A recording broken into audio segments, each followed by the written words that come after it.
What's on the menu for Let's do it. It's week 4. That's because we just finished week 3. Connor, NFL started this weekend. NFL started on Thursday. Your Lions. Take a bow. I'm surprised. I know you're wearing a Tigers hat tonight, but I'm surprised it's not full Lions gear all week from you. Well, I was thinking about it, but then I was like, let's be professional here. Let's represent Canadian football perspective, which is what we're here to do. Talk about some OUA football, but I will take a second. The Detroit Lions beat the Kansas City Chiefs at home, defending Super Bowl champions. Let's talk about some potential Yates Cup contenders, though, right now, because Laurier has a chance to make a playoff run here if Taylor Algersma keeps playing the way that he has been, especially in this 60-21 win over the Guelph Griffins. Let's talk about this day from Taylor Algersma because, oh my goodness, was it ever impressive. I got ahead of myself and tweeted out 7 passing touchdowns. No, just 6. 7 total. Just 6. Yeah, just 6. Just 6 passing touchdowns. And 1 on the ground. So he did have 7 total. Connor, from the word go in this game, Algersma was flying around. 3 for 3 in the touchdown on the opening drive, and I just went, yep, this one's done. If you're going to let Raiden Thorne run clean down the middle of the field, you're not going to stand any chance against this team, because once that starts happening, oh wait, then Ethan Jordan starts to get opened up and 60 points. Yeah, that was, I mean, as much as we can sit here and talk about how great Taylor Algersma looked in this offense, 30 of 35, 446, like we alluded to, we do need to take a second and mention and tip our cap to the wide receivers in this one as well. Raiden Thorne, 134 and 2. Ethan Jordan, 130 and 2. These were 2 of the biggest playmakers on the field. Not to mention Avery Scott had himself a day on the ground, 9 carries, 104 yards. As much as this was the Algersma show, it was really the Laurier playmaker show, I think. You know what the most impressive play was to me? Simple I handoff. do know because you sent it to me. Oh, okay. It's not where I thought you were going.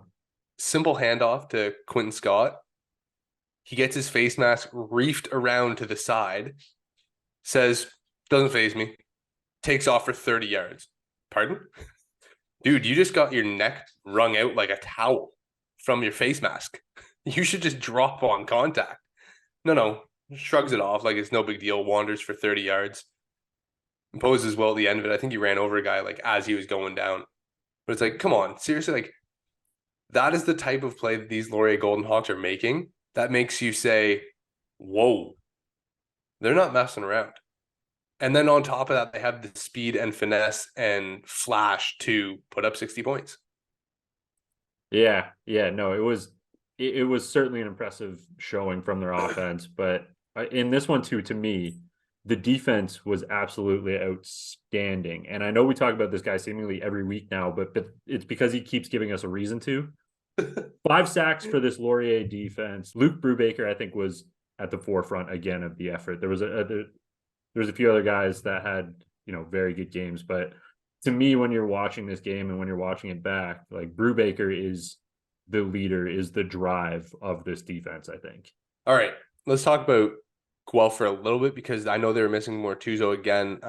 Doesn't look like he's going to be coming back anytime soon to save this defense. And the last 2 weeks, I don't know if Mortuzo's presence would have been enough to stop this kind of bleeding. Offensively, though, the focal point has to be with Sean Janusis. It has to be. And I know they're sticking with Tristan Aboud, which is all you want this year from Guelph. He looks good. Marshall McRae seriously has the legs to be that utility weapon in the red zone that he has. But Aboud is your guy. And I think at this point for Guelph, you're 1-2. Everything has to be centered around getting him focused, getting him recentered for next year and building on it. I know it's like, if they're 1-2, they can still make a run, make the playoffs. Absolutely. Their season's not over. But the way these 2 losses have gone to Laurier and Windsor, they're going to be in tough, Connor. Yeah, no, they certainly are. But I think as we look at this Guelph team moving forward, At there, Mac, against York, at Waterloo, against Queens, at Carleton. Waterloo, Queens, Carleton to close the year is 3 tough physical games. This Carleton defense, we'll talk about them in a second. yeah, I was going to say They're we'll for get real, for there. real. Oh yeah, Queens, we know who they are. Waterloo's defense, they took their lumps against Windsor, but they are a fast group as well. And then McMaster next week.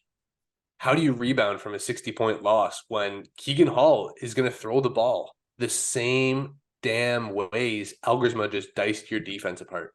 and we'll get there. Like if it's not Keegan Hall, Max showed that they have depth at that position. But back to this Guelph offense for me for a second.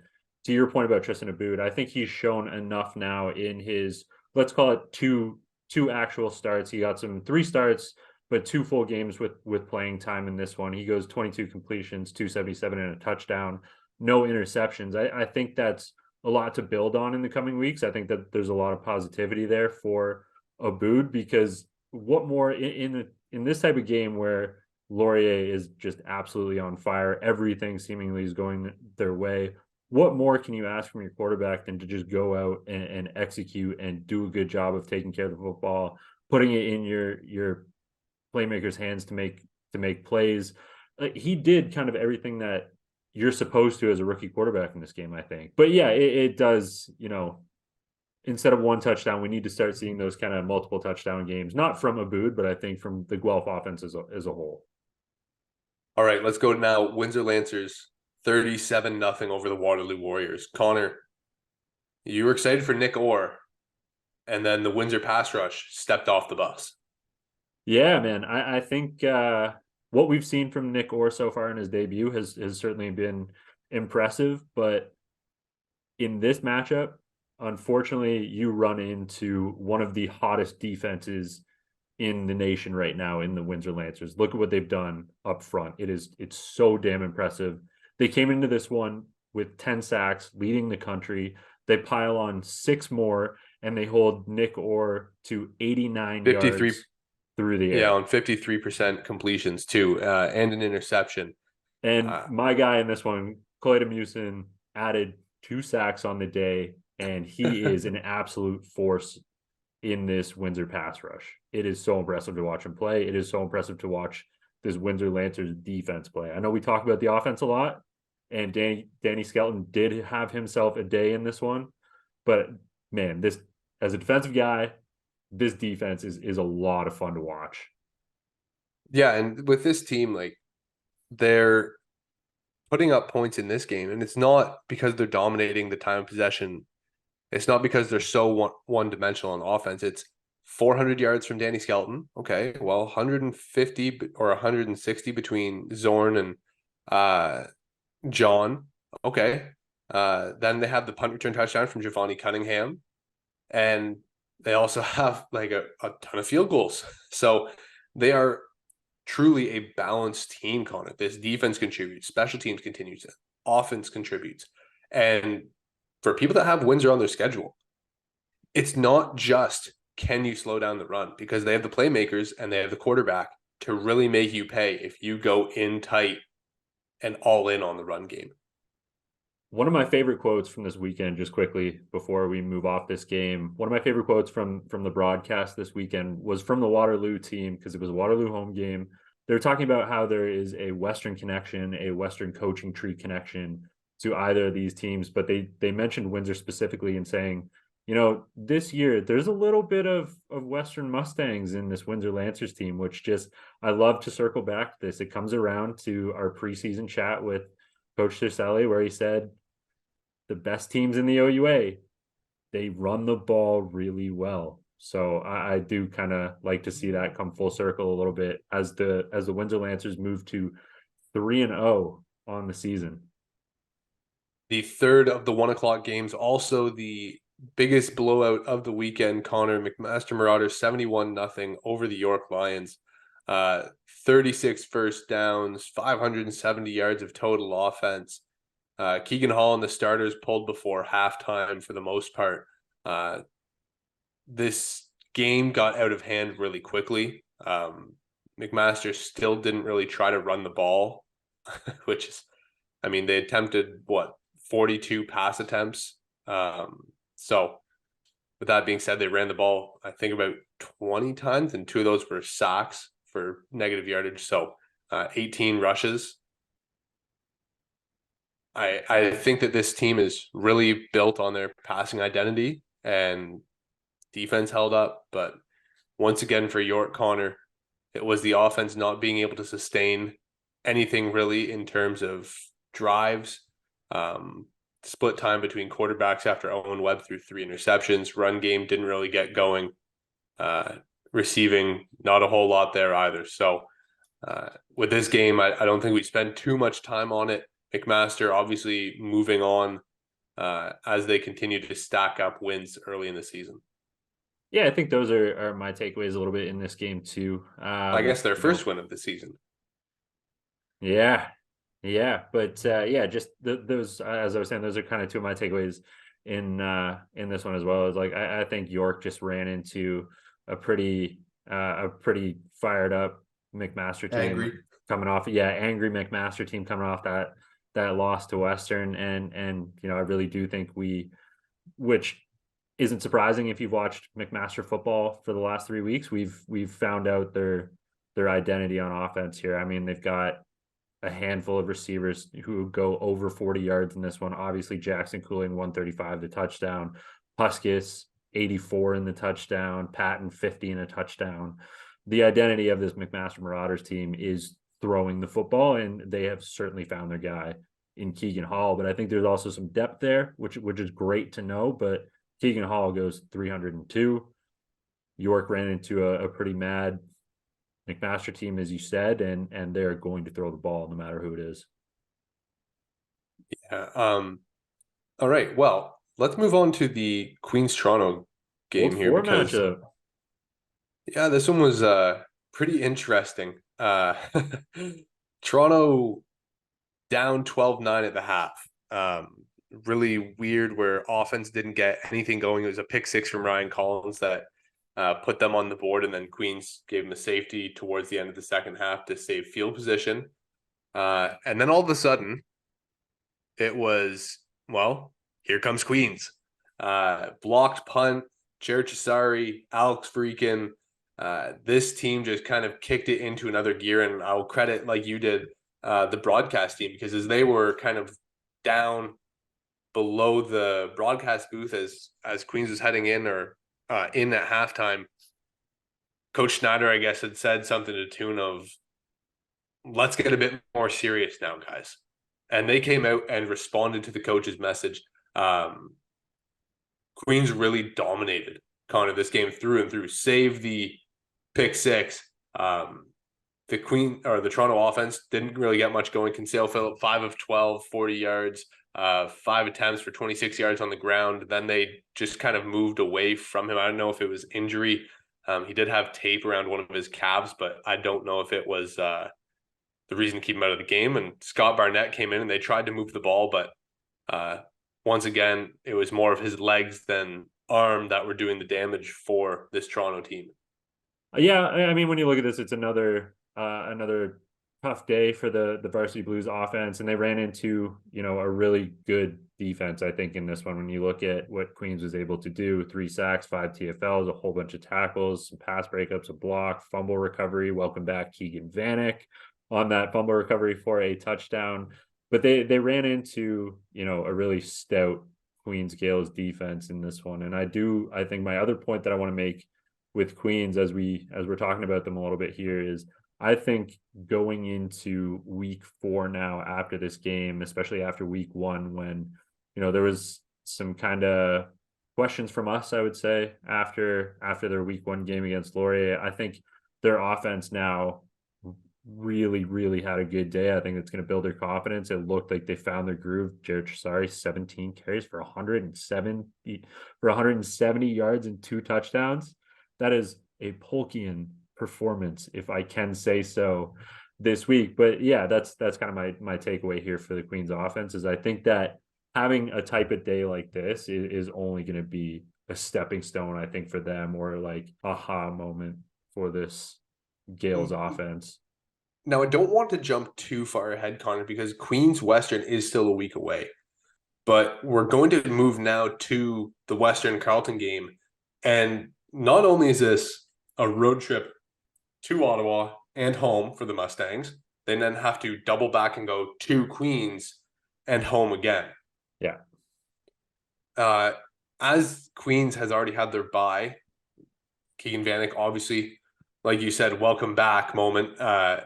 They've gotten healthier each week. Western, meanwhile, that's a lot of driving. Right as school's starting, some of your students are not quite as used to it after summer vacation of building the grind back up for schoolwork. Western and Carleton, Connor, was really close. It was 14-10 at the half after Kasim Ferdinand threw a ball on the double pass there to Ben Huckabone. Awesome. That was great. But this game opened up for Western. I want to say opened up. It felt like Western moved the ball and said, all right, that was fun, but we're Western. Thanks for showing up. Have a good night. And it hinged on the Keanu Yazbek 81-yard touchdown run. Connor, I don't think he got touched on the 81 yards. And I texted you just saying, wow. You texted me back saying, nail, meat, coffin. I texted you a GIF of a WWE wrestler breaking someone's back off the standard for the ring. Like, that is one of those plays where it really felt like Carleton had a lot of momentum coming out of the half. Yeah. Western hit that 81-yard run, and it was, oh my, this game is different all of a sudden. And Western started to roll. The defense started to get worn down, and it was 5-yard runs that turned to 8-yard runs, or 2 yards to 5 yards, where they just started to slowly piece away to the point where they were able to open up Seth Robert touchdowns. Yeah, I mean, for me, I agree. The third quarter for me in this one was the backbreaker for Carleton a little bit. And I do want to say before I continue on here that I think Carleton played a hell of a game. I thought this was, if you're Carleton just is a lot surfing, better than I think people want to give them credit for this year. They've had 2 really tough losses, and you see like the Robert Sala thing this year, where it's my pet peeve is when someone plays, you guys played damn hard today. That's Carleton right now. Yeah. They're playing damn hard football, and they're a tough out for anyone.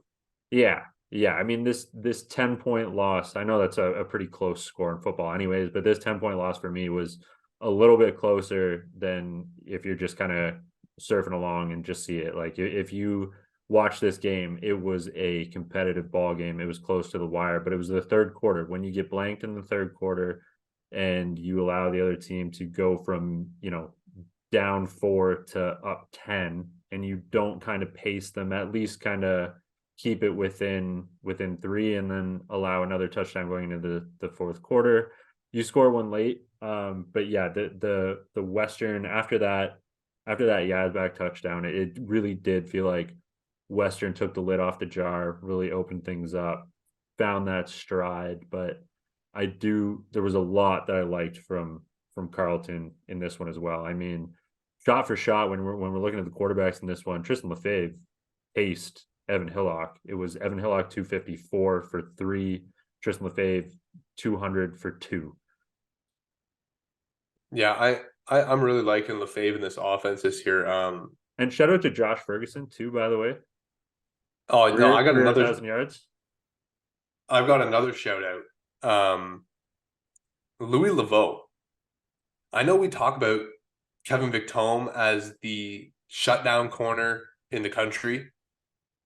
He may have someone in the same city in Louis Laveau, Connor, that is matching him stride for stride in terms of match play, zone coverage, and pure technical skill. He's a great athlete. Very fun to watch. All right. That kind of concludes the OUA recap for this week.